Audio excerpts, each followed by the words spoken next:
I'm really pleased to introduce Cathy Heying today. Really excited to have her here. I've known Cathy for many years and really think this is an interesting project that I think you'll find just fascinating.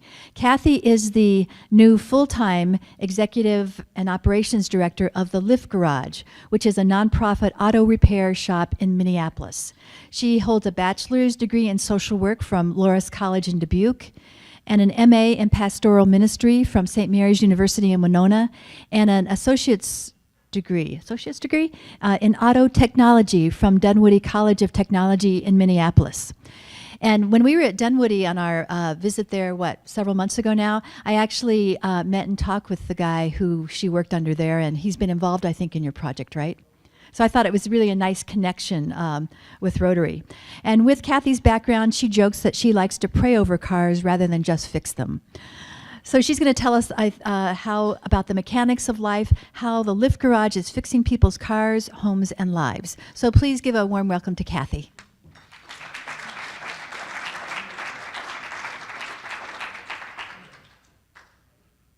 Thank you, Karen, and thank you so much to all of you for having me with you today. I clearly have to get a new joke because Karen just took my opening line. So, I'm just kidding.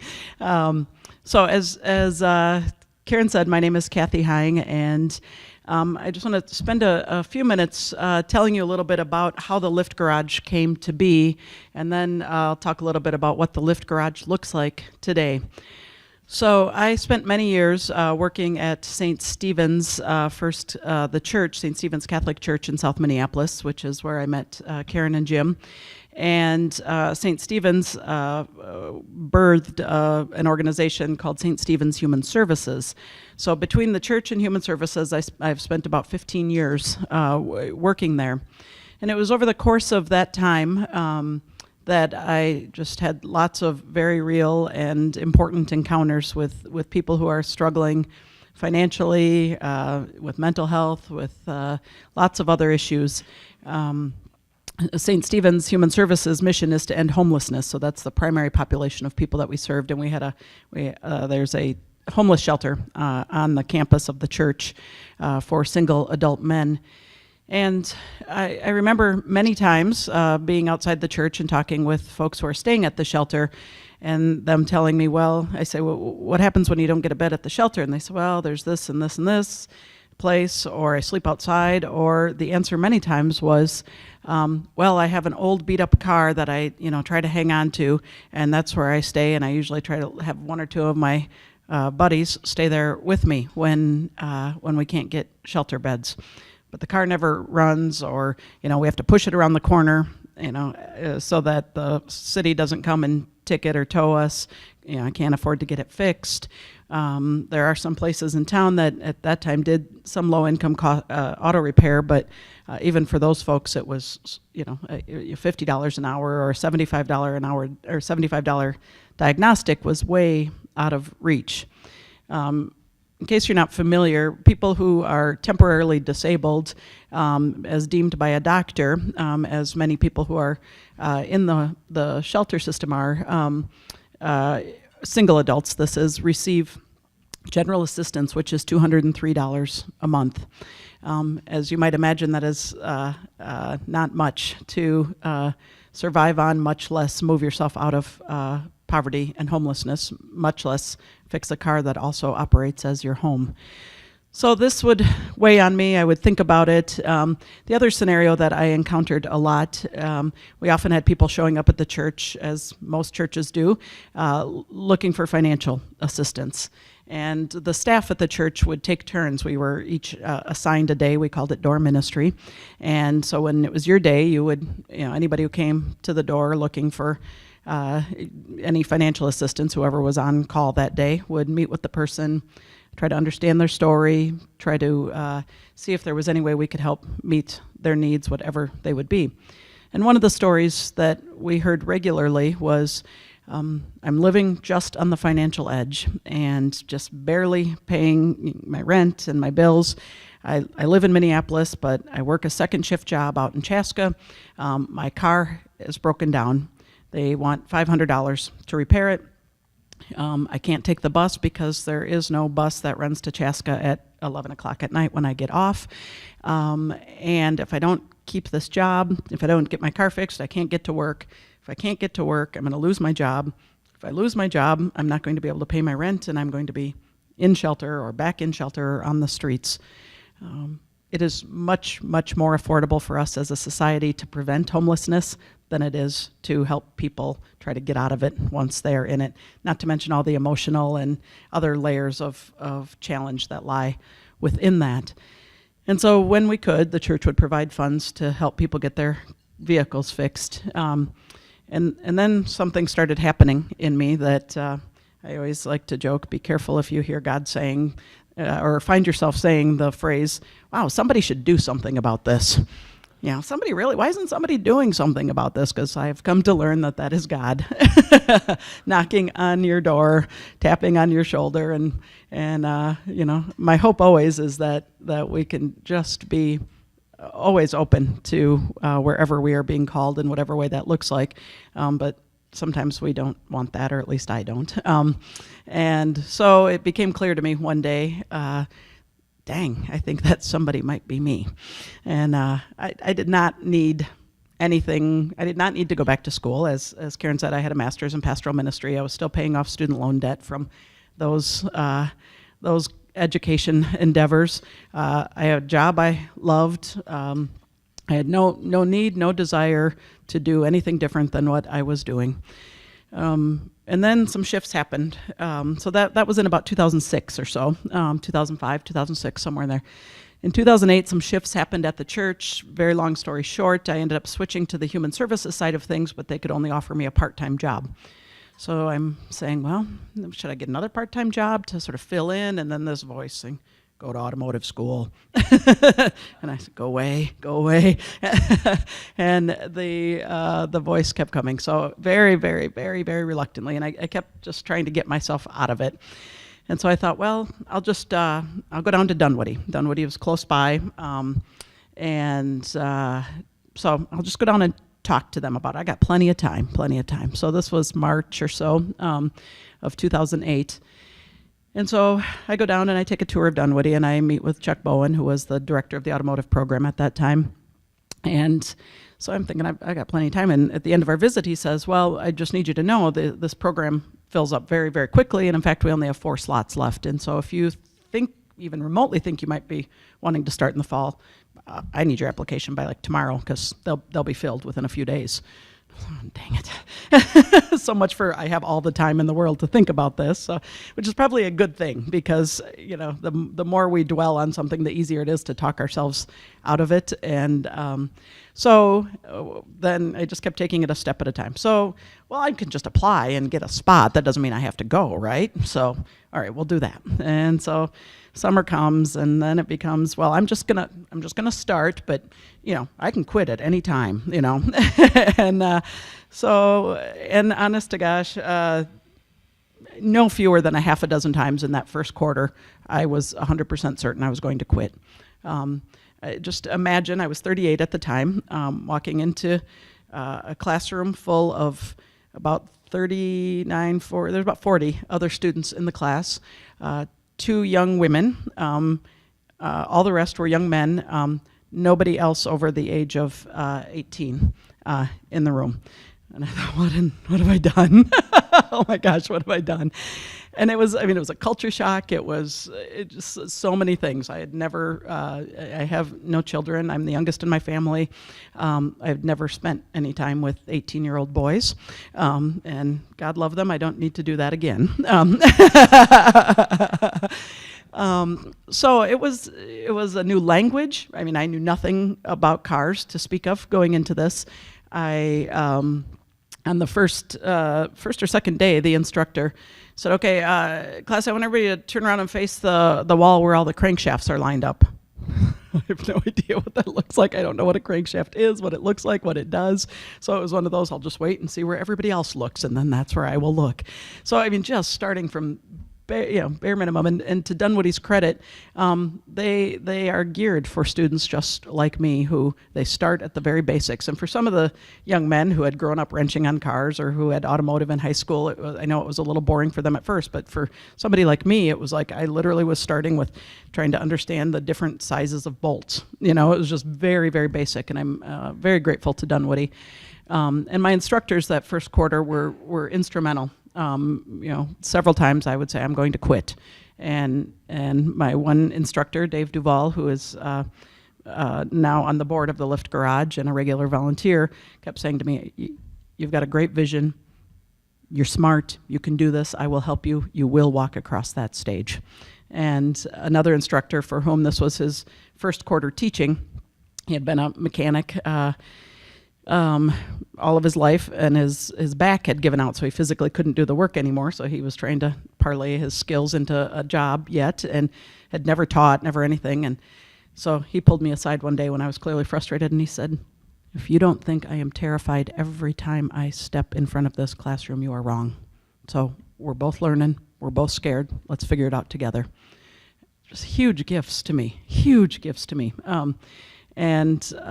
So long story short, I muddled my way through, and 2 years later graduated from Dunwoody with an associate's in auto technology.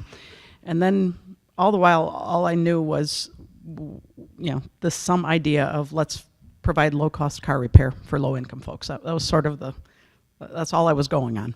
I didn't know what that looked like. The reason I chose to get a degree, people ask me often, well, couldn't you have done this without going to school?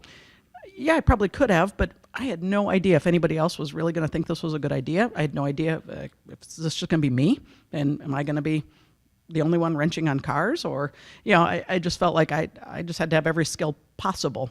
Plus, I thought it would give me, down the road, ideally, some credibility with funders to say, yeah, I know a little bit about this. I know what we're talking about. I know what it takes. So spent a couple of years having coffee with anyone who would talk to me, from shop owners to nonprofit development directors to mechanics to city government officials, all over the place, and sort of, what do I need to know? Is this a good idea? What do you think it should look like? And who else should I talk to? And so I just kept doing that, and everything just kept falling into place. And by 2013, April of 2013, we had a board of directors. We had raised some money, and had an opportunity that fell into our lap way sooner than we were ready for, but we just keep trying to take advantage of those opportunities. And so we started to sublet one bay in a shop that is in space at Dan's Nicollet Car Wash on 59th and Nicollet, 5925 Nicollet. So that was in April of 2013. By the end of June, the primary tenant moved out, and we became the primary leaseholders of 3 bays, which is what we still operate today. So we operate 2 bays as repair bays. The other bay is a waiting room / office space. As of January, we went from 1 day a week to 4 days a week, Wednesday through Saturday. We are open.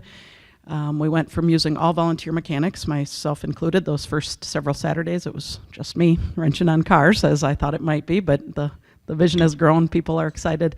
We got a lot more volunteers. I subsequently, as of January, hired a Dunwoody grad who had been doing a lot of volunteer work for us. And so he works full-time as an auto tech Wednesday through Saturday.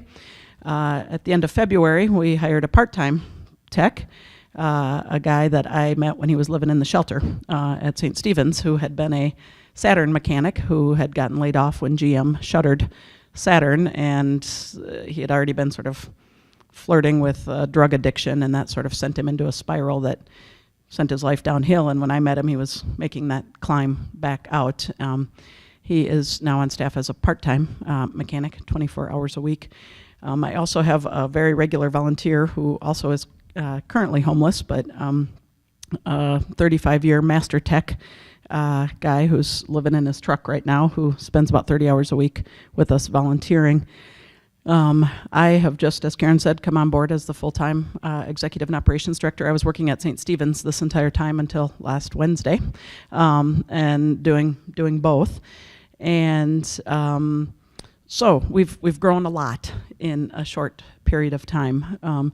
All of it is sustainable growth. I'm very conscious that large, fast growth isn't always necessarily a good thing for an organization, so trying to be really thoughtful about how we grow.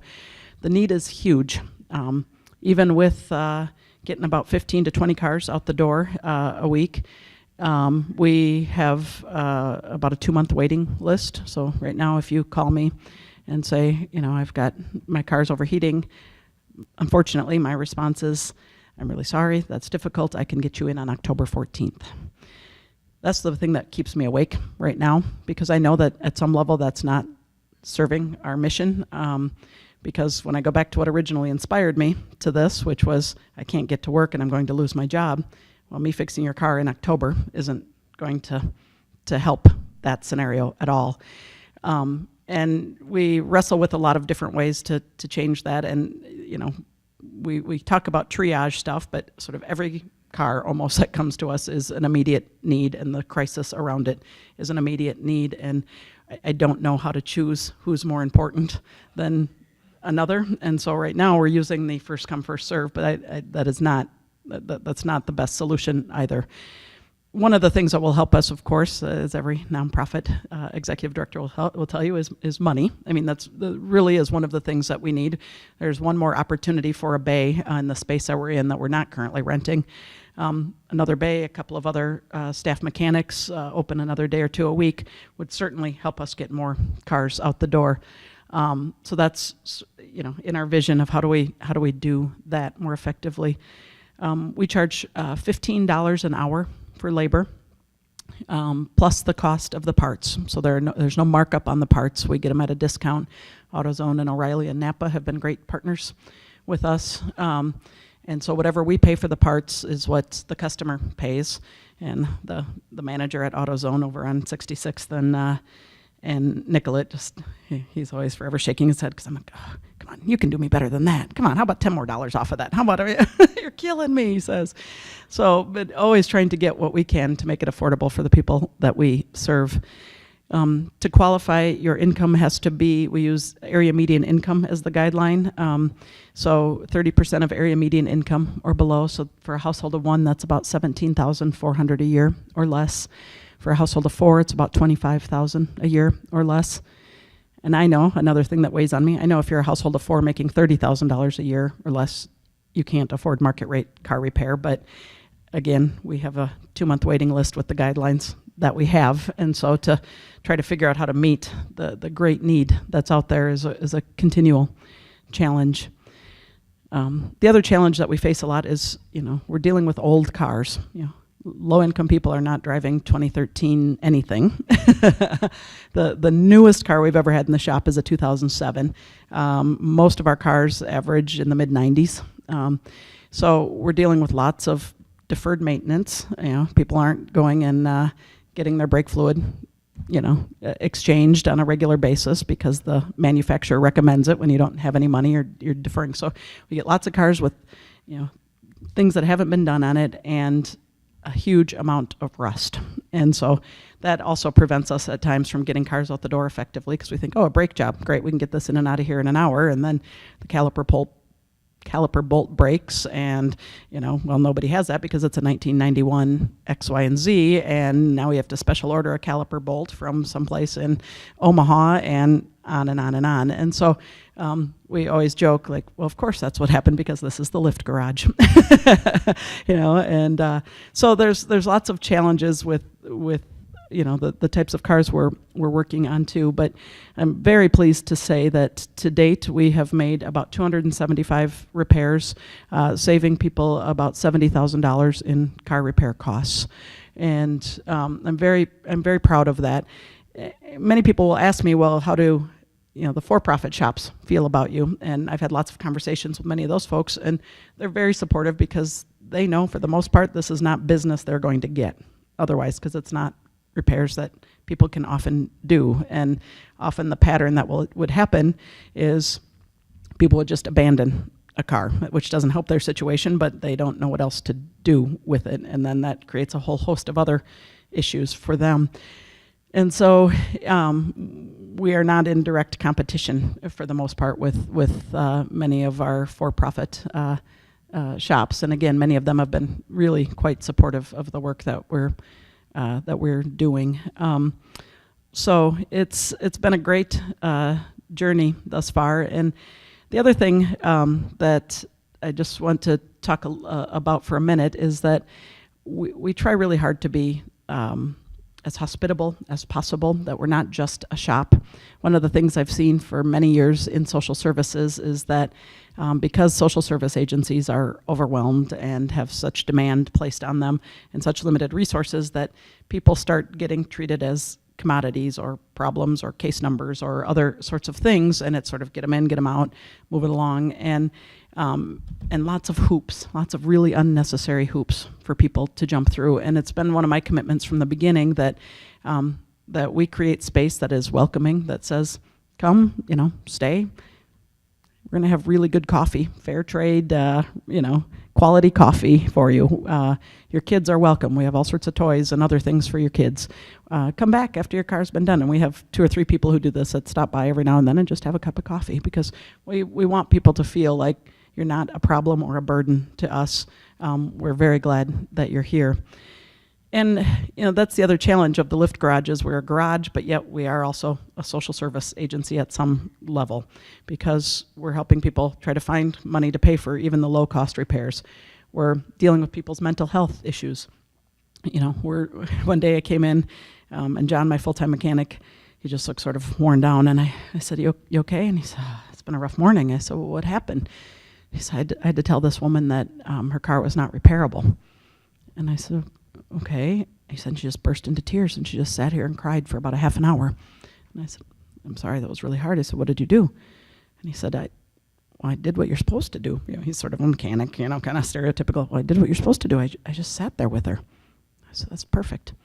And he's like, and I don't mind doing that, but mostly I just want to fix cars. And I get that. And so trying to figure out how do we meet people where they're at, for whom it would be hard for any of us to hear that news that our car is not repairable, when this is your lifeline to medical appointments, to getting your kids safely to school, to getting to your job. It's everything, and there's not usually a second car as a backup that you can use in the meantime, or any other factors. And we're also fixing people's homes. Last October or so, a woman got referred to us. She was living in her truck, a 1991 Chevy S10, and the brake line was leaking. So we got her in right away. We repaired the brake line. And because it was the Lift Garage, and this is how things go for us, we get the brake line fixed, we lower it down off the lift, we go to start it, and it doesn't start. We did nothing with any of the starting system, anything. Basically, long story short, needs a starter, just kind of on our, so we get a starter put in, and it starts, great, beautiful, lift it back up in the air to make sure everything's tight, lower it back down, doesn't start. What? Very long story short, we figure out that the timing chain snapped in that.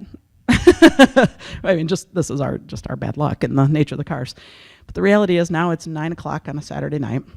Anybody else, I might have said, hey, I'll give you a lift home, and we'll deal with this, on Monday or whenever we're here next. This was this woman's home. And so now what do we do?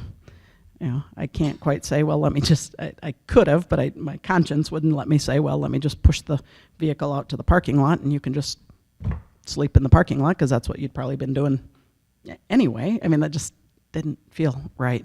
So then it was, well, we don't have very much money, but I don't know what else to do. And she had a cat living in the truck with her. And so then there's that question. Long story short, the Lift Garage chose to put her up in a hotel for about 4 days till we could get the vehicle fixed and repaired. And so there's that too. How do we are not a typical place in those ways. And so we're helping to repair people's homes. We're helping to meet their very, very, very immediate needs on any given day. So we keep hoping for good things, for growth, but at the bottom line, we just want to keep making sure that people feel respected, heard, treated with dignity, that we give them quality car repair and quality service and hospitality as well. Thank you so much for having me here.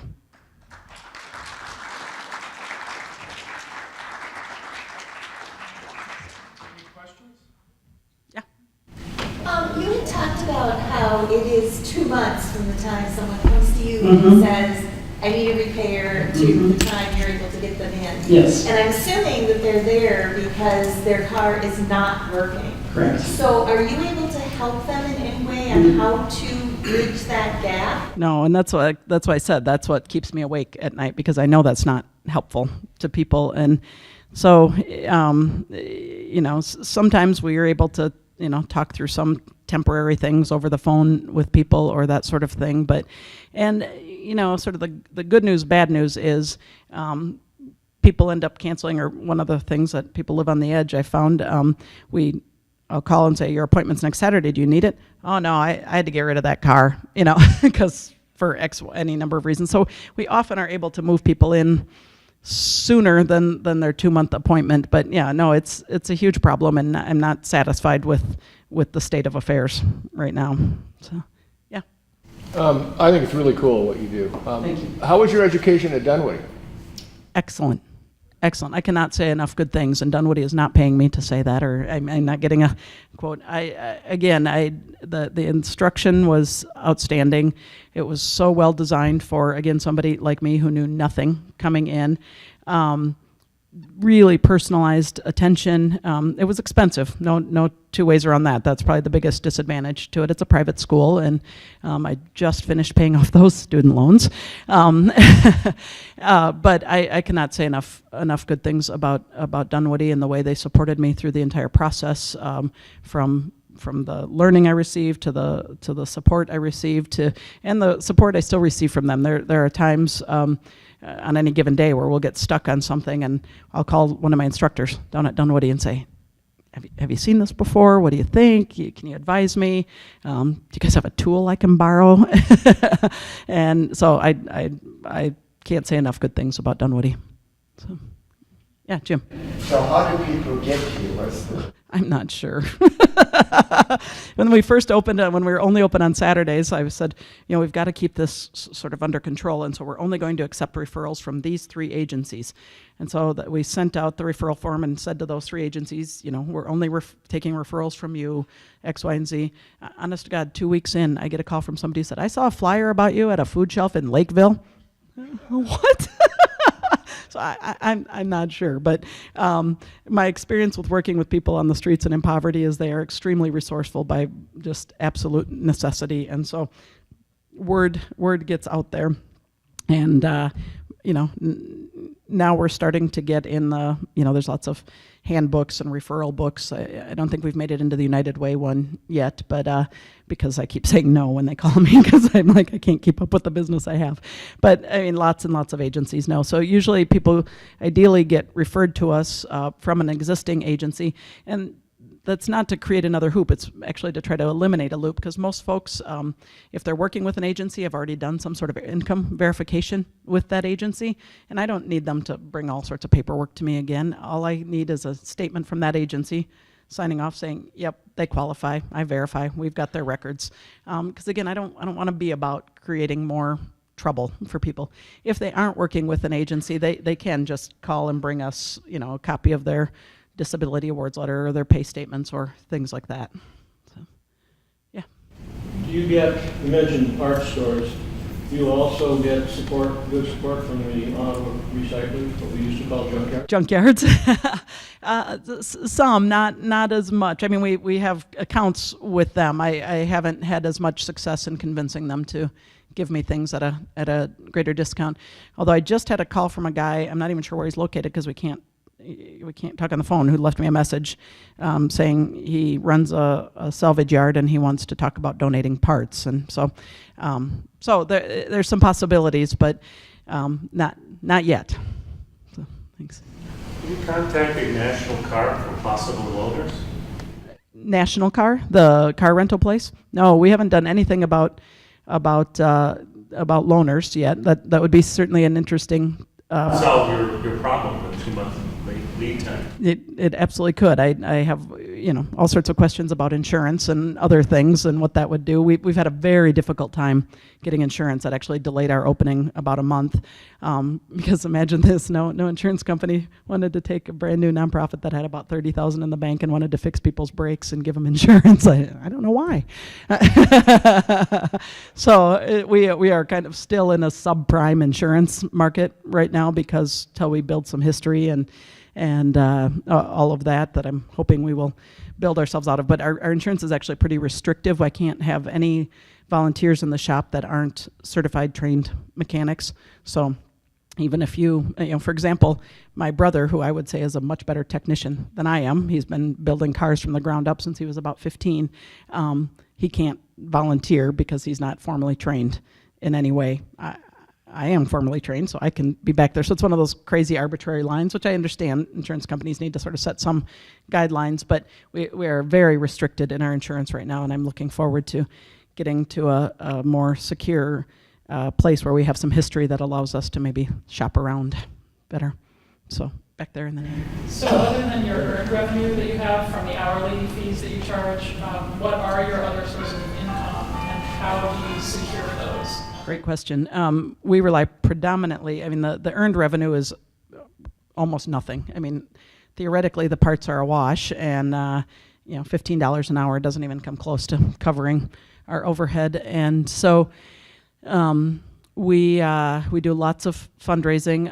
Right now, our individual donor base is stronger than our foundation donor base. We're hoping to reverse that a little bit. It's been challenging because it's sort of primarily falls on me. The board does some of it, but I've been working at another job on top of doing this, so we haven't been able to put the kind of attention to those relationships as I'm hoping we can now that I'm on full time. But last year, in the fiscal year 13-14, we raised about $130,000. About 80 of that came from, 75 or 80 came from individuals. And we had one big grant from the Bremer Foundation, and then a handful of other smaller family foundations and things. Some in-kind donations, 3M and ZEP and a few other businesses give us supplies and things. So we've just passed a fairly ambitious budget for us of about $185,000. We have some money in the bank to carry over, but we need to fundraise about $140,000 this year. So I think it's very doable, but we have to keep working at it. So. Do you have your own tow truck? We do not.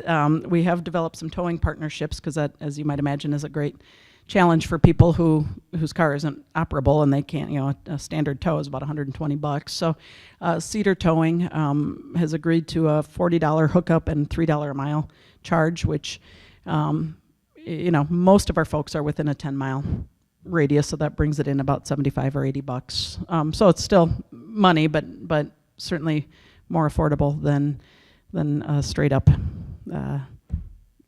commercial tow. So.